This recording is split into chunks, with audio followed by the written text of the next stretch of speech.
થોડું અનુસંધાન જળવાવું જોઈએ, એ સુરતા જળવાવું. નદી કિનારે, દરિયા કિનારે જે નાવને બાંધેલી હોય ફૂટા સાથે, એ ફૂટાથી તો દોરડું નીકળી જાય. પછી એ નદીના વહેણમાં કે દરિયાના તરંગોમાં પછી એ ઓળખાની શું હાલત થાય? કારણ કે ખૂટો છૂટી ગયો. ખાલી જ્યાં લંગર બાંધો લંગર છૂટી જાય, પછી એ હવા એને કઈ બાજુ લઈ જાય કઈ નક્કી નહીં. એમ સુરતા પરમાત્મામાં જ હોવી જોઈએ, ગુરુના વચનમાં હોવી જોઈએ, ઈષ્ટના ચરણમાં હોવી જોઈએ. એ ખૂટો જો છૂટી જાય તો પછી સંસારની હવા તમને ક્યાં ભોગો રહી જાય. એવું નથી કે સંસાર જીવનમાં જ માણસ ભોગવાઈ જાય, એના કરતા વધારે સાદું જીવનમાં ભોગવાય. કારણ કે સંસાર જીવનમાં તો ક્યાંક સામાજિક મર્યાદા હોય, તમને ઊભા રાખી છે. સગાવાળા શું કહેશે, આપણી જાતવાળા શું કહેશે, નાતવાળા શું કહેશે. સન્યાસીને તો એનાથી કંઈ મતલબ ન. એટલે એ જેટલા ભોગવાય એટલું કોઈ ન ભોગવે. જ્યારે એને લક્ષ છૂટી જાય તો, ફૂટો છૂટી જાય, લંગર ત્યાં છૂટી જાય તો, એટલે સમાજના કામ કરવા એ સારી વસ્તુ છે. પણ સુરતા સાચવીને થતા હોય તો જ સુરતા સાચવીને થતા હોય તો જ કામ થાય. તો આપણું કલ્યાણ થાય અને જગતનું કલ્યાણ. તો સુરતા એને કહેવાય, લક્ષ્ય ભૂલા વગર જ કામ કરે. વારંવાર લક્ષ્યને યાદ કરી, વારંવાર ઘડીએ દોડી મંદિરના પગથિયાં ચડવાની જરૂર નથી, પણ સુરતા ન છૂટે એના માટે થોડી વારે આમ ખરાઈ કરાવી લેવી જોઈએ કે આપણે હટા નથી, આપણે હટા નથી, આપણે હટા નથી. અને લયબદ્ધતા, ગાયકીમાં લયબદ્ધતા ન હોય તો અવાજ ગમે એટલો સારો હોય, આપણે 10 મિનિટ ના સાંભળીએ તો તાલી જ ખોટી પડતી હોય તો ઉપડવાની જગ્યા ખોટી, મૂકવાની જગ્યા ખોટી પડતી, તો કદાચ અવાજ સારો હોય તો જેમાં તાલ નથી તો અતિશય કંટાળો આવે આપણને એને સાંભળવાનો. પણ એવો જ કંટાળો આખા સમાજને એવા લોકોથી આવે જેના જીવનમાં લયબદ્ધતા નથી. થોડા સમયમાં વધારે કામ એવા લોકોએ જ આ જગતમાં કર્યા, જે લયબદ્ધ રીતે કામ કરતા હોય એ જ કરી શકે. કારણ કે લયબદ્ધતા ના હોય તો સૌ નીકળી જાય, જગ્યા નીકળી જાય ઉપાડવાનું, ભજન લાંબુ થઈ જાય. કારણ કે ઉપડવાની જગ્યા ઉપડે જ નહીં, જગ્યા નીકળી જાય તો એ ભજન લાંબુ થઈ જાય. એમ જીવનમાં લયબદ્ધતા ના હોય તો પરિણામ એ આવે કે જે સમયે, જે ઉંમરે, જે મોકે જે કરવાનું હોય તો એ મોકા લગભગ લોકો નથી પકડી શકતા કે આ ટાઈમે આ કામ કરી લેવું જોઈએ, આ વ્યક્તિની શક્તિનો આમાં ઉપયોગ કરી લેવો જોઈએ, આ વાતાવરણનો સમાજના આ કામમાં ઉપયોગ કરી લેવો જોઈએ. કારણ કે એ લયબદ્ધતા એ કઈ ગતિથી કામ કરે. 11 વર્ષની ઉંમરમાં ભગવાન કૃષ્ણ ભગવાને કેટલા કામ કર્યા. 14 વર્ષના વનવાસમાં ભગવાન રામે કેટલા કામ કર્યા. એને કદાચ જૂની વાત માનીએ તો 32 વર્ષની ઉંમરમાં શંકરાચાર્યજી કેટલા, આદિગુરુ શંકરાચાર્ય. 39 વર્ષની આયુષ્યમાં સ્વામી વિવેકાનંદજી કેટલા, માત્ર 39 વર્ષ સુધી એ રહ્યા. પણ એટલા વર્ષમાં કેટલા બધા કામ કર્યા. આપણે કદાચ 100 વર્ષમાં ન કરી શકતા. 16 વર્ષની ઉંમરમાં જ્ઞાનેશ્વરીની રચના કરી જ્ઞાનેશ્વર મહારાજે. તો જેને વાતાવરણનો, વ્યક્તિનો સાચા સમયે સાચો ઉપયોગ કરવાની સૂઝ હોય એ જ સમાજમાં થોડા સમયમાં ઘણા કામ. જેમાં એમાં એ સૂઝબૂઝ ન હોય એ લોકો તો અનેક ચાન્સ ગુમાવે. વાતાવરણ મળે પણ વિચારે આને આ લાભ આપવો કે ના આપવો, આની ક્રેડિટ એને મળશે કે મને મળશે, આનો ફાયદો કોને થશે, એનું ખિસ્સું ભરાશે, મારું ખિસ્સું ભરાશે, એનું કામ જ. કારણ કે એ રાગમાં, દ્વેષમાં, કે ઈર્ષામાં કે વેમમાં એમાં ટાઈમ કાઢ અને પછી એનો ટાઈમ મળે નહીં. એટલે લયબદ્ધતા એ છે કે જે ટાઈમે જે વસ્તુ, જે ઉંમરે અને જે વાતાવરણમાં જે કાર્યનો આરંભ કરી દેવાનો. શાસ્ત્રોમાં બહુ સુંદર એવો ઉલ્લેખ છે કે જ્યારે તમારે સમાજના કામ કરવા હોય, સેવાના કામ કરવા હોય, અથવા અધ્યયન કરવું હોય, કંઈ શીખવું હોય, એ સમયે પોતાને અજર અમર સમજવા. પોતાને મરનારા સમજો તો ક્યારે કાંઈ શીખવાની ઈચ્છા જ ન થાય. કાલની કાંઈ ખબર નથી, શું ફાયદો શીખીને? તો એ હતાશા તમને કઈ ન કરવા.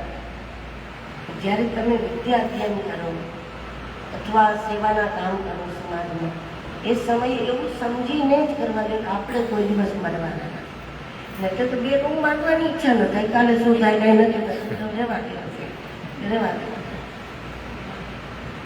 ક્ષણિકતા, જીવનની ક્ષણિકતાનું જ્ઞાન ભજન માટે જરૂરી છે, પણ એ ભજન ટાઈમે હોવું જોઈએ, આમાં ન હોવું. ભક્તિ કરો ત્યારે જીવનને ક્ષણિક સમજીને ભક્તિ, કોઈ ભક્તિમાં તાર લાગે કે ત્યારે હું માની લે કે અજર અમર છે તો કોઈ માણસ ન પકડીએ. ગાયન એમ થાય કે તો બહુ ટાઈમ છે, આપણે તો અજર અમર છે, તમે ત્યારે કરી લેશું. તો તમે પોતાને અજર અમર સમજો ભજન ના. શરીરની, જીવનની ક્ષણિકતા પકડી લો તો કાલની ખબર નથી. ભક્તિ તો જ્યારે ભક્તિ કરવી છે એ વખતે જીવન ક્ષણિક છે એમ માનીને કરો તો આપણે એને કાલ ઉપર ન નાખીને આવતીકાલ ઉપર નાખી દે. અને જીવન ક્ષણિક છે, સવારની ખબર નથી, ઉઠવાના છે નથી ઉઠવાના કંઈ નક્કી નથી, એવું સમજે ભજન કરી છે. આપણે ત્યાં યોગ કરીએ ને, અતિ યોગીઓ રાતમાં જાગે, કારણ કે યોગીઓ એવો વિશ્વાસ ન કરે મારે સવાર વહેલા ઉઠીને ભજન કરવું છે. ન ઉઠી શું થાય? વહેલા ઉઠીને 4 વાગે ભજન ભક્તિ કરવી સારી વાત છે. એના ભરોસે પાછું 8 વાગ્યામાં સુઈ જાઉં અને કાલ ઉઠીને. એટલે યોગીઓ એવો ભરોસો બી ન કરે કે ભાઈ કાલે ભજન કરશું, વહેલા ઉઠી જાય. એ જ્યાં સુધી થાય ત્યાં સુધી. કારણ કે જીવન એ સમયે માનવું જોઈએ કે જીવન ક્ષણિક છે. અથવા સ્વાર્થના કામ જ્યારે કરીએ, સ્વાર્થના કામ ત્યારે પોતાના માટે ભેગું કરવાનું, પોતાના માટે ગોઠવવાનું, પોતાના માટે જમા કરવાનું, એ સમયે જીવન ક્ષણિક છે એવું સમજો. નહીં તો તમે કરોડો કરી નાખો, કોઈ દિવસ તો ના લાગે થઈ ગયું છે, આવે થઈ ગયેલું જ લાગે. આ બધું કરો ભેગું તો બી થઈ ગયેલું ના લાગે. જીવન ક્ષણિક સમજો તો જ એમ ખ્યાલ આવી જાય કે આ શીખણો.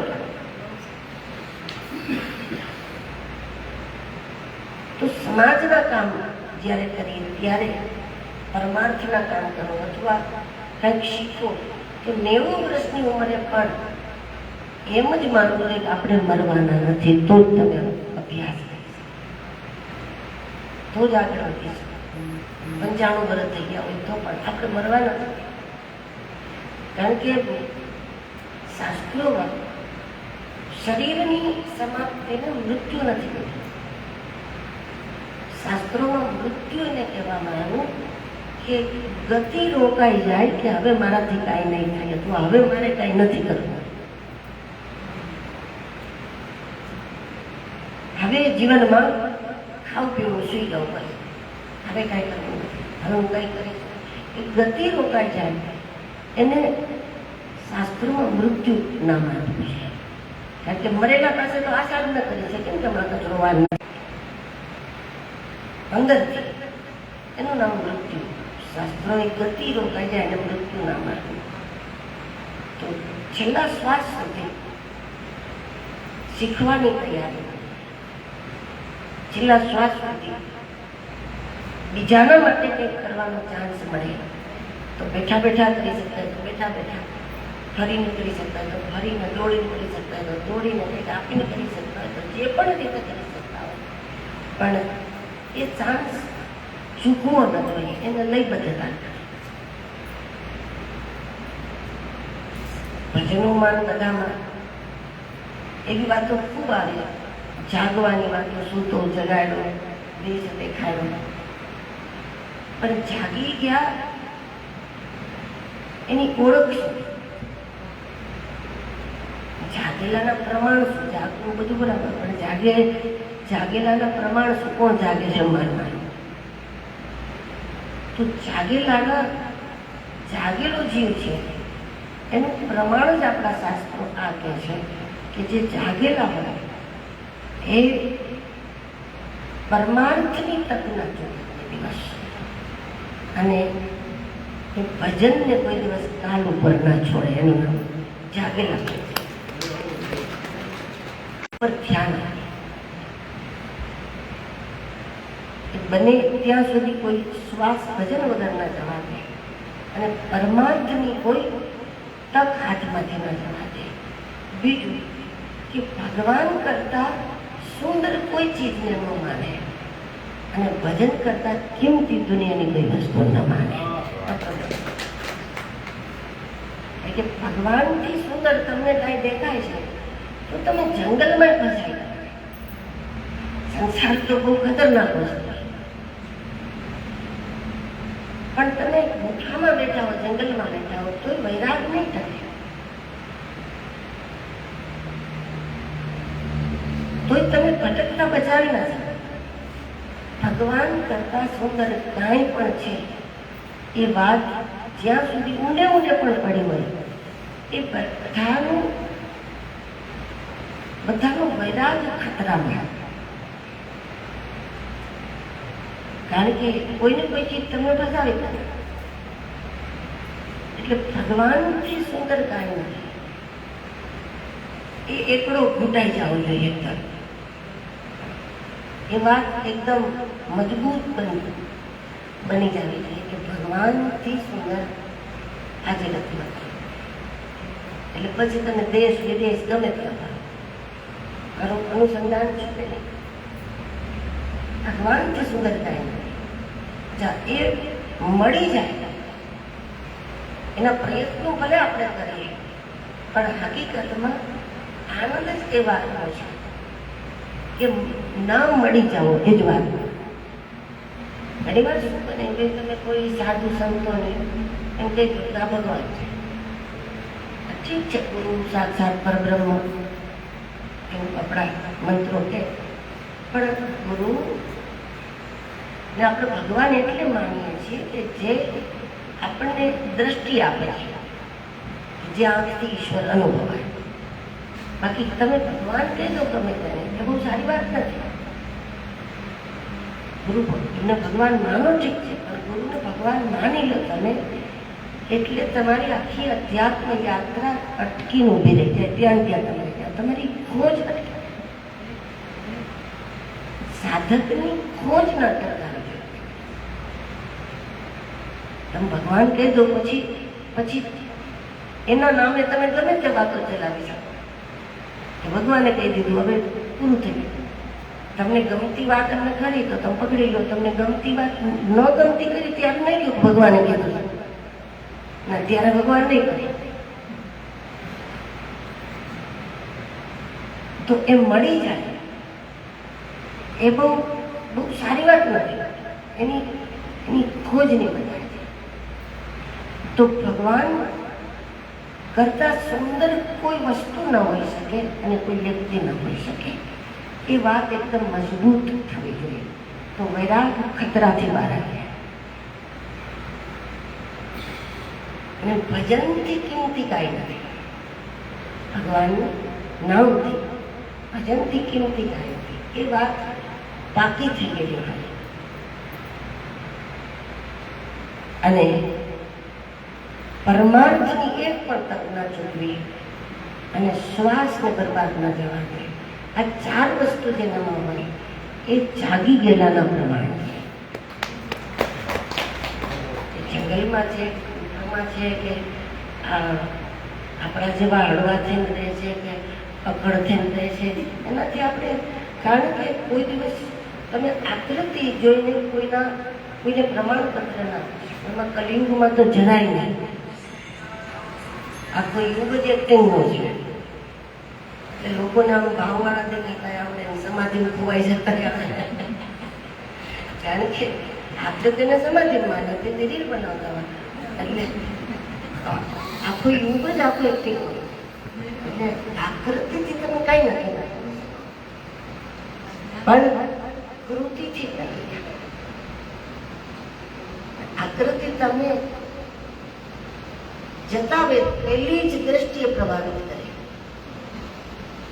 પણ કૃતિ તમને અનુભવમાં આવ્યા પછી પ્રભાવિત કરે.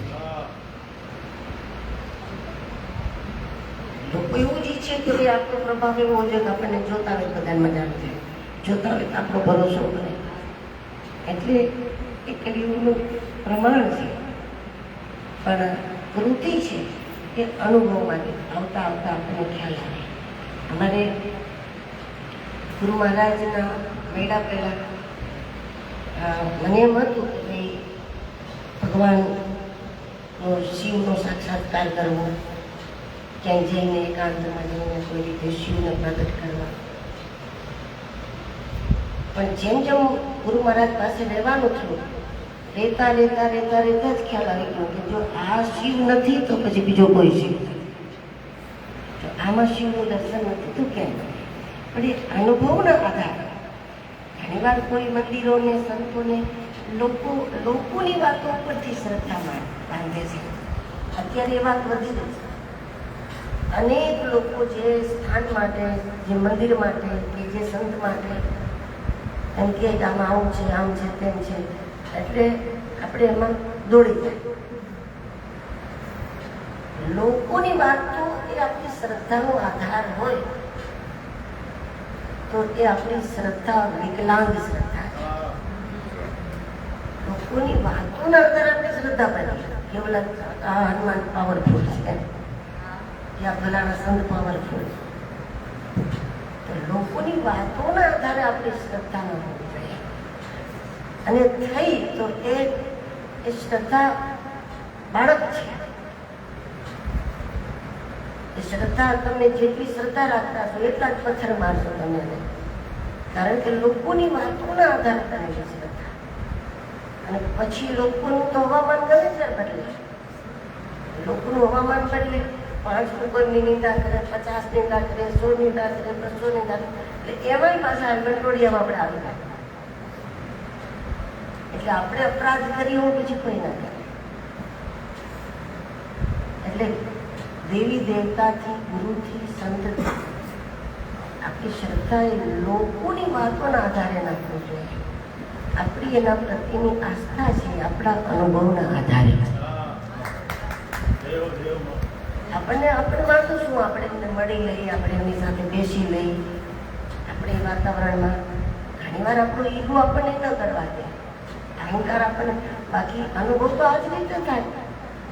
હળવાશથી તમે એની સાથે બેસો, હળવાશથી તમે એમને મળો, એમની સાથે ફરો, એમની સાથે જે કંઈ તમારા વ્યવહારો હોય તો દાબી ના રહે, કસ્તુરી કેવું અસલી ચહેરો તો એ પછી છુપાવી ના શકે. તો એ રીતે કોઈ બી જગ્યા પ્રત્યેની આપણી શ્રદ્ધાનો આધાર લોકવાયકા ન હોવો જોઈએ. આપણી પોતાની અનુભૂતિ, અનુભવ કરતા કરતા અનુભૂતિ થાય.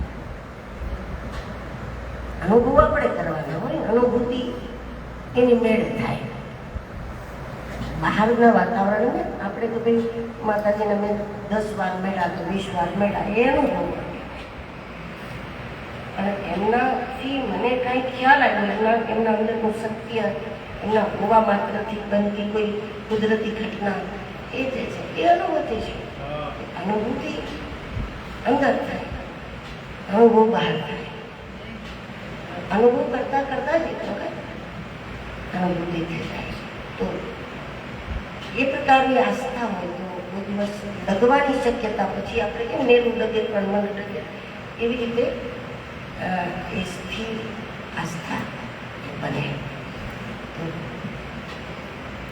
અનુભવીઓ સાથે જેમ તમે બેસશો એમ જે માતાજીના પાસે જે વાણી છે, જે સરસ મજાના પ્રાચીન ભજનો છે, જે પદો છે, એ મંત્રો જ છે, મહામંત્રોથી કમ નથી.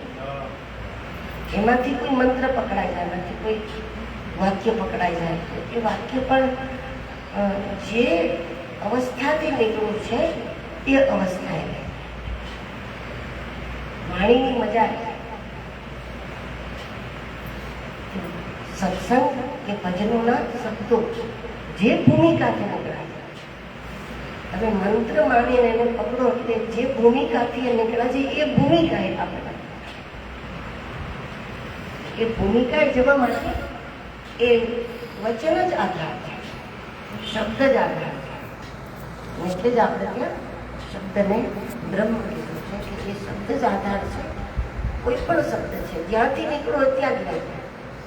આપણે બુદ્ધિથી વાત કરીએ તો લોકોને બુદ્ધિને પ્રભાવિત કરીએ. આપણે હૃદયથી બોલાવો તો લોકોના હૃદય સુધી આપણે પહોંચાવો અને એના હૃદયને પ્રકાશિત કરે. એમ અવસ્થાથી નીકળવું એ અલગ વસ્તુ છે, પણ ભૂમિકાથી કોઈ વાત આવે એ જ આપણને ભૂમિકાવાળા બનાવે. અને જે માતાજીનું અહીં સ્થાન ખારેચિયામાં હનુમાનજી મહારાજને બિરાજમાન કરીને, જેના કારણે આવા અનેક અવસરો અહીંયા થાય છે. વારંવાર અહીંયા સાધુ સંતો અને મહાપુરુષો અહીંયા પધારે. એ જ ફાયદો છે ગામની અંદર કોઈ એક સંત વિભૂતિ હોવાનો. કારણ કે એક ગુણ અનેક ગુણોને આપણી અંદર લાવે. એવી રીતે એક સંતનું આસન હોય ત્યાં હજારો સંતો ખેંચાય. અને એથી વિશેષ બીજો કોઈ લાભ જ નથી જગતમાં. સાધુઓનું દર્શન એક દુર્લભ છે, પણ એમાં કોઈનું સત્સંગ મળી જાય તો એ દુર્લભ નથી, એ તો અમોઘ છે. એ અમોઘ છે, એ પરિણામ આપ્યા વગર ના રહે. તો આપ સૌ ખૂબ ભાગ્યશાળી છો. ખારેચિયાની ભૂમિમાં માતાજીએ અહીંયા પોતાનું આસન લગાવ્યું છે. આજનો આખો આ પૂર્ણિમાનો જે કાર્યક્રમ અહીંયા રહ્યો, અમારે બ્રહ્મશ્રી કેશવાનંદ બાપુ વેદ વિદ્યાલયના ઋષિકુમારો, સદગુરુ વાત્સલ્ય વાટિકાના અમારા બાળકોનું અહીંયા મહાપ્રસાદ. પણ આજનો જે કાર્યક્રમ રહ્યો એ હકીકતમાં ભગવાનની મરજીથી, ભગવાનની પ્રેરણાથી. કારણ કે મને ખબર જ નહોતી કે આજે પૂનમ છે. કારણ કે મારે વાત થઈ તો તારીખની વાત થઈ તો ઠીક છે 14 તારીખ મને અનુકૂળ હતી, પણ 14 તારીખે પૂનમ છે, ધૂળેટી છે. આ મગજમાં આવ્યું તો કદાચ હું હા ના કરી શકે, પણ ત્યારે મને તિથિની જ ખબર નહોતી. એટલે યોગાનું યોગ અહીંયા પૂર્ણિમાના દિવસે અમારા આશ્રમમાં બહુ જ લોકો પૂનમ ભરે છે, પણ આજે મારે પણ અહીંયા પૂનમ ભરવાની. અરે ત્યારે આ પૂર્ણિમા માતાજી સાથે મળી અને એમના ભાવથી મહાપ્રસાદ તો મીઠો જ હતો, પણ એનાથી વધારે મીઠા માતાજી પોતે છે. એનો પણ એમને જેમ મન હોય છે વારંવાર મળવાનું, એમ મારો પણ એ જ ભાવ હોય છે કે ભાઈ જ્યારે કંઈ મળાય ત્યારે હું લગભગ ન ચૂકાય એવો મારો પણ પ્રયત્ન હોય છે. કારણ કે એનો ખૂબ નિખાલસ આવ ઉંમર ગમે તે હોય, પણ અંદરથી બિલકુલ બાળકવાળો ભાવ જે આપણી અંદર થાય એ અકબંધ છે. મેં એક નક્કી ઉંમર અંદરથી પકડાઈ ગઈ છે, એમાંથી આગળ પછી મોટા થતા જ નથી. ત્યાં એક નાનકડી ઉંમર છે સરસ મજાની બાલ્યાવસ્થાની. તો એ આપણી અવસ્થાને વંદન હનુમાનજી મહારાજને